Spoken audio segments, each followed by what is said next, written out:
چنانچہ آپ کو ایک سچا واقعہ سنا کے بات مکمل کرتا ہوں۔ ہمارے قریب کے ایک دیہات میں میاں بیوی تھے۔ اللہ نے ان کو بڑھاپے کے اندر اولاد عطا کی، بیٹا ہوا۔ بیٹا نیک بنا، ہونہار تھا، سمجھدار تھا،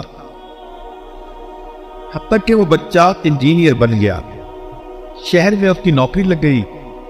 وہ آتا اور ماں باپ کو کبھی ملتا اور پھر واپس اپنی ڈیوٹی کے لیے چلا جاتا، ویکینڈ پہ والدین کے ساتھ رہتا۔ اللہ نے اس کو کاریں بھی دیں، بہاریں بھی دیں، کوٹھی بھی دی۔ اس نوجوان نے شادی کا پروگرام بنایا۔ ماں باپ نے کہا کہ بیٹا جہاں تم کہو گے ہم تمہاری شادی وہیں کریں گے، زندگی تو آپ نے گزارنی ہے۔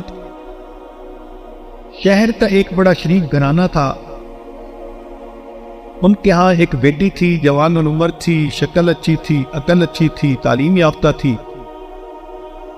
تو اس نوجوان نے نشاندہی کی، ماں باپ نے رشتہ بھیجا، انہوں نے بھی دیکھا کہ بہت اچھا رشتہ ہے بچی کے لیے، تو شادی ہو گئی۔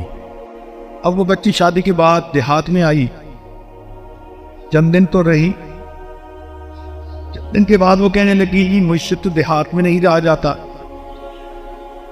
ماں باپ نے کہا کہ بیٹا بیوی کو لے کے شہر والے مکان میں چلے جاؤ، مگر ہفتے بعد ہمیں آ کے مل جانا، شکل ضرور دکھا جانا، ہم دیہات میں خوش ہیں، ہم اپنی زندگی یہاں گزار لیں گے۔ لو جی، بچے نے شہر میں رہنا شروع کیا، ماں باپ دیہات میں۔ 1-2 سال تو معاملہ اچھا چلتا رہا۔ 1-2 سال کے بعد یہ لڑکا کبھی ماں باپ کو ملنے جاتا، ایسٹیمیٹڈ ٹائم ہوتا کہ 2 گھنٹے کے بعد آؤں گا، تو کبھی 2 کی جگہ 3 اور 4 گھنٹے لگ جاتے۔ اس کی بیوی برا مناتی، تم تو جاتے ہو تو بس جا کے بیٹھ ہی جاتے ہو، پچھلے تو تمہاری نظر میں ماری جاتے ہیں، تمہیں تو ان کے سوا کوئی نظر ہی نہیں آتا۔ جو گانے گاتی ہیں بیویاں اپنے خامنوں کے سامنے، اس لڑکی نے بھی وہی گانے گانے شروع کر دیے۔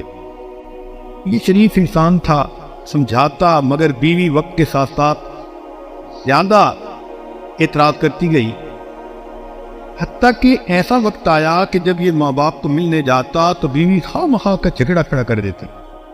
اب یہ پریشان کہ میں کروں تو کیا کروں۔ نیک شریف آدمی پریشان ہوتا ہے، ایک طرف سے ماں باپ کی پریشانی، ایک طرف سے بیوی پریشان کر رہی ہوتی ہے، اور پھر بچوں کی ماں بھی بن چکی ہوتی ہے۔ اسی دوران اس نوجوان کو سعودی عرب سے نوکری کی ایک اپورچونٹی ملی، تو اس نے اپنے ماں باپ سے اجازت مانگی۔ انہوں نے کہا بیٹے اس پاک دیش میں اللہ نے تمہارا رزق لکھا ہے، تمہاری تو دعائیں ہیں، جاؤ اللہ کے گھر میں جاؤ اور اللہ کے گھر کی خدمت کرو، مگر بیٹے کبھی کبھی موقع ملے تو ہمیں بھی ملتے رہنا، آتے رہنا۔ یہ بچہ اپنے بیوی بچوں سمیت مکہ مکرمہ شفٹ ہو گیا۔ وہاں کی زندگی بہت ہی آسانی اور سہولت پسند تھی۔ یہ 13 سال وہاں رہا اور نیک تھا تو ہر سال حج بھی کرتا تھا۔ ایک دن حج کے تیسرے دن یہ مطاف میں کھڑا دعا مانگ رہا تھا، رو رہا تھا۔ کسی اللہ والے نے دیکھا تو اس نے پوچھا کہ نوجوان کیوں روتے ہو؟ اس نے کہا کہ میں نے 13 حج کیے، ہر سال طواف افاضہ کرنے کے بعد یا طواف وداع کرنے کے بعد میں خواب دیکھتا ہوں کہ کہنے والا کہتا ہے تیرا حج قبول نہیں ہوا۔ اب حج کیا تو اب پھر یہی خواب دیکھا۔ اللہ والے ڈائگنوزز کے ماسٹر ہوتے ہیں، وہ چلتے پھرتے ڈائگنوسٹک سینٹر ہوتے ہیں۔ انہوں نے 2 باتوں میں بات پہچان لی کہ مسئلہ کیا۔ یہ نوجوان 13 سال سے عرب میں تھا، تو شروع میں تو ماں باپ کو خرچہ بھی بھیجتا تھا، سلام کلام پیام بھی ہوتا رہتا تھا۔ اس زمانے میں فون نہیں ہوتے تھے، یہ اس زمانے کی بات ہے، عام ٹیلی فون نہیں ہوتے تھے، سیل فون تو تھے ہی نہیں، دیہاتوں میں بھی فون نہیں ہوتے تھے۔ تو حج عمرے پہ آنے جانے والے لوگوں کے ذریعے پیغام بھیج دیتا تھا، لیکن کچھ سالوں سے رابطہ ہی نہ رہا تھا اس کا ماں باپ سے۔ تو انہوں نے توجہ دلائی کہ میاں جاؤ اور ماں باپ کو راضی کر کے پھر واپس آؤ۔ چنانچہ یہ نوجوان اپنے گھر آیا، بیوی کو کہا کہ میں نے چھٹی لے لی ہے اور میں اپنے ملک چکر لگا رہا ہوں ماں باپ کے پاس۔ بیوی نے آئیں بائیں شائیں کرنے کی کوشش کی، تو اب اس نوجوان نے اس کو شیر کی آنکھ سے دیکھا تو پھر وہ دبک کے بلی کی طرح بیٹھ گئی۔ نوجوان نے تیاری کی، وطن واپس آیا۔ جب یہ بستی میں داخل ہو رہا تھا تو اس وقت اس کو یہ احساس ہوا کہ پچھلے 2-3 سالوں سے میرا کوئی رابطہ نہیں، مجھے تو یہ بھی پتہ نہیں میرے ماں باپ کس حال میں ہیں، تو میں پتہ تو کر لوں۔ چنانچہ ایک 8-9 سال کا لڑکا تھا، اس سے اس نے پوچھا کہ فلاں بابا جی کا کیا حال ہے؟ لڑکے نے آگے سے جواب دیا کہ وہ بابا جی تو فوت ہو گئے، 6 مہینے ہو گئے، اور ان کی بیوی جو بڑھیا ہے وہ بھی فالج میں ہے، اور سننا ہے ہم نے کہ ان کا ایک بیٹا ہے سعودی عرب پہ ہی گیا ہوا، پتہ نہیں وہ کیسا نالائق بیٹا ہے جو ماں باپ کا خیال ہی نہیں کرتا۔ اس چھوٹے بچے کو کیا پتا کہ وہ اسی لڑکے سے بات کر رہا ہے۔